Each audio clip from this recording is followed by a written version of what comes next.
Hey, what's up? Mkbhd here. Okay, so for the past few years, Sony's flagship noise-canceling headphones have been the king of the hill. Of course, they've made some minor adjustments and feature additions over the past few. So by the time they got to the Mark III with their comfort and noise canceling and USB Type-C, they were the top of the market. And then the Mark IV added multi-device support, but they've essentially looked the same, sounded excellent, and they've been an easy recommendation as a result. But these new Mark V, on the other hand, are a real departure from that formula. A lot of the changes I do really like, but there is one big one that I definitely don't. So the first thing you might be wondering is there actually a sound improvement? But I actually wanted to start with the new design, because you can see that they have this new shape that is this pretty minimal, sharp, and clean look. There is still a dark and a light. This light is a sort of a cream-colored version. And there's a lot of good things about this design. The ear cups are slightly bigger and wider. The new vegan leather material is so much softer. It's kind of amazing. It combines that with the super light weight of the whole headphones to make this entire pair more comfortable to wear for long periods of time. Honestly, I'm just gonna say this is the most comfortable pair of noise canceling headphones I've ever tried. You still have a touch-sensitive panel on the right side ear cup for skipping, pausing, etc. They actually still have on-off head detection despite not having a plastic cutout in the ear cup like the last one. And there's now twice as many slots for microphones around the outside. It goes from 4 total to 4 on each side, 8 total microphones. And I'll get into what that does for noise cancellation and voice quality in a second, but you can see they're fairly minimal and hidden well in this new design. But overall, I actually still feel like this design is a downgrade for one main reason. So what do you get noise canceling headphones for, right? Travel. You're getting them to travel. And so these old versions were the king of the hill because they were obviously super comfortable, had great noise cancellation and lots of features and good sound quality, but they also folded up like this and fit into their little case, just like that. Toss that in a bag and you're good to go. This new version with this new design does not fold at all. So with this new sliding headband design, which is kind of like the Bose 700s and the AirPods Max and so many others, that's the only way of adjusting the size of the headphones. So they no longer fold down into a smaller size. And so as a result, the case you carry them around in is quite a bit bigger. It's kind of a cool case. It looks like a modern backpack without the straps. And it's got some angular origami type seams and folds along the sides. And once you get inside, there's a magnetic door over a compartment that holds your charging cable and an audio cable if you need one. This is a great case. It's basically exactly like the Bose 700s, but yeah, now it's just huge. With Bose though, we saw them do this new design with the 700s, but they at least kept around the Quiet Comfort series, so the QC45s still fold down like they always did. And the AirPods Max are notoriously annoying to travel with, even though I still try to make it work. But these are WH-1000 Mark V, which on paper makes it the sequel to the Mark IV. So that's a little bit dangerous, but I do know that they're keeping around the Mark IVs. These new Mark Vs are gonna retail for $400, and they're gonna keep around the Mark IVs for $350, although you can already find them for like $329 or $300.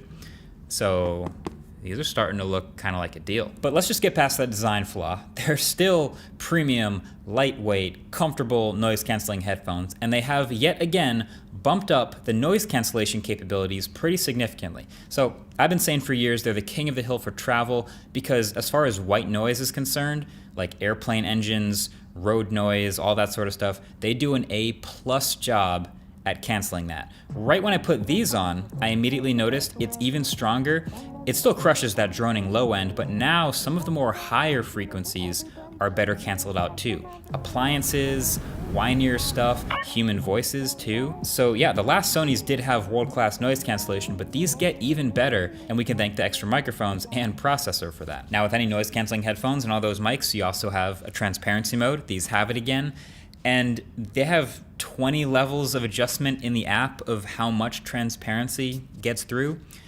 They're really good. They are definitely better than the Bose, but the AirPods Max are still on a completely different level as far as transparency mode. Those are the best I've ever heard in any headphones. It sounds like you're not wearing headphones. You just hear everyone's voices and everything perfectly clearly. And these just don't get that good. Like these just sound like a somewhat muffled version of reality, especially with voices and the higher frequency stuff. Even though there is actually a specific enhanced voices toggle, it just doesn't quite reach the AirPods level as far as hearing your own voice. But then for actual musical sound quality, they are very similar to last year, which is to say excellent, and they do have a new 30mm carbon fiber driver. And there is still LDAC support if you have the right combination of smartphone and music source. But I think I can safely say if I have an Android phone, these to me are among the absolute best sounding noise canceling wireless headphones available. Again, they don't sound as good, they're not as full and crisp and balanced as AirPods Max paired with an iPhone, but obviously that's just for iPhone users that have $550 to burn. But yeah, there's just something about really good noise canceling headphones that feels like magic. Like I can be in a crowded area where my eyes tell me this is a loud area, but to hear absolute silence behind a perfectly isolated bass line and hear every detail of a vocal of some song like I'm in a live recording session is so sick. That's what makes these headphones so good. There were some rumors about the battery life getting bumped from 30 to 40 hours, which would have been crazy, but that's not what happened. They are rated for the same 30 hours of battery life as the Mark IVs, and from my experience so far, they've right about matched it.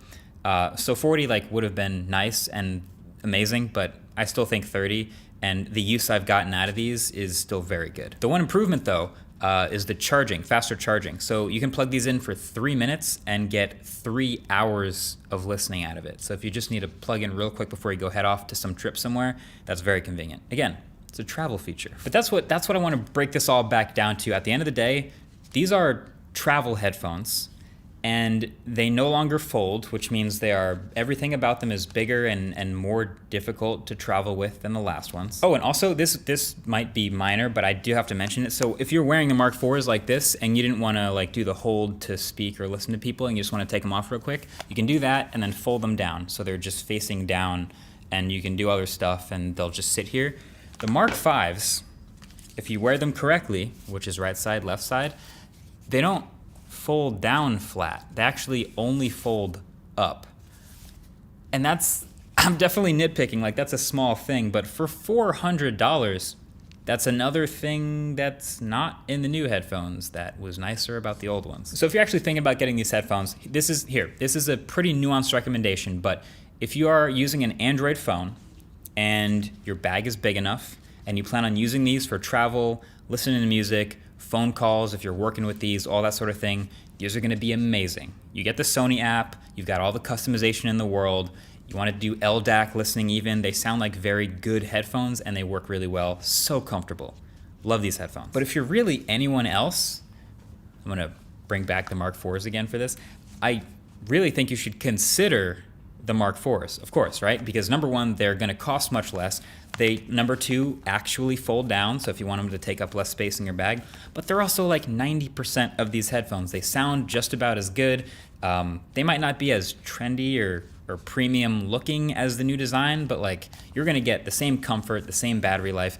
Really, the only thing you're missing out on is the slightly faster charging and what those extra mics and processor get you for noise cancellation. Oh wait, there's extra mics, so maybe voice quality too? All right, so this is an audio test of the Sony WH-1000XM4s. Still a bad name, Sony. Water bottles available at Mkbhd.com, just so you know. Also, there's some voices in the background, there's some various noises, but this is it. It's okay.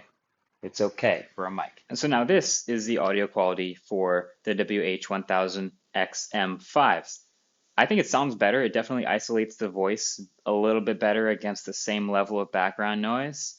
But again, the bar was pretty low for wireless headphones. This is just generally good for calls, for work, for stuff where you need a mic built into the headphones. All right. So my theory is Sony saw what Bose did with the 700 headphones with this new sliding design, the magnet in the case, and they said, all right, we can do that too, and we'll do our own version of it. And so they did an even bigger version of the same thing, sliding design, magnet in the case and everything.